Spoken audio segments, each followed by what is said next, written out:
Hello and welcome to volume 3 of the 5 video series that we're doing on our system called Hapkido Blend.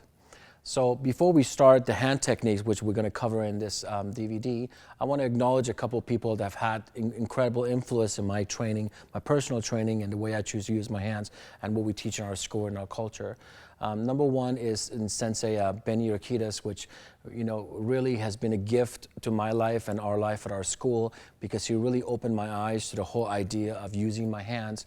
And in my lifetime, I've come across only a few times, people who've had who I truly believe they're great teachers, and they speak from experience, not necessarily from theory. Because most people that I've been, again, fortunate enough to train with, there are a lot of collectors out there. There's a lot of good instructors, but a few times in my life I've come across teachers who really have, when they tell you something, it's not because they know it or they know of it. They've actually done it. They've been there. They've done it. And Sensei, it really introduced me to the way to use my hands and feet and change the way I really look at the hands and feet.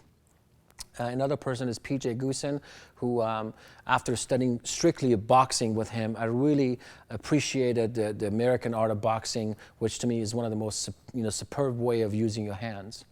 Another one is Sifu Balicki, for introducing me to the trapping and using sensitivity arts of the Filipino arts and the Wing Chun that he has taught me.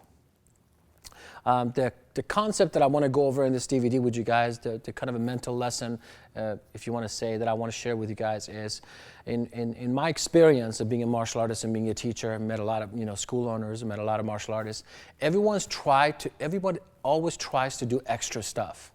Like, some school owners, some martial artists, they're always great at doing extra stuff. And, including me for years. And the older I get, I go back to, I'm truly understanding what the word extra, what the definition of the word extra is, which to me means after you've done what you're supposed to do, then go ahead and do extra stuff, which is a wonderful thing to do.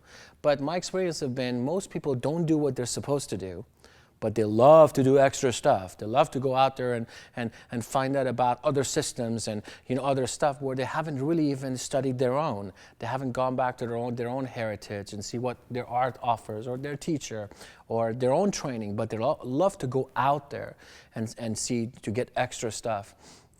So my lesson for you would be, find out what it is you really want, which is very difficult to do unless you have a vision, and very difficult to do if you don't have a written vision, because you can't keep constantly change your goal. So go back to see what really, set a goal for yourself, and what is it you really want to accomplish in your training. Have a vision, write it down, ask for feedback about it, go to a few people who have done it before, ask for feedback, and constantly every day measure yourself towards that goal. See if you're reaching that goal. What is it you want to, what experience do you want to create in other people?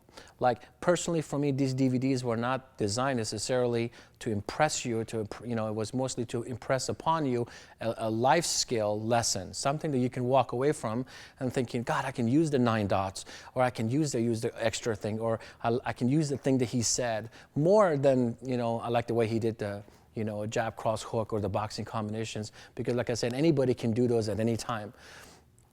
And they're really what I consider extra stuff, is to go back to your vision, what it is you want to accomplish in your training, and hopefully me and these DVD series will introduce you to something to get it closer to your own vision.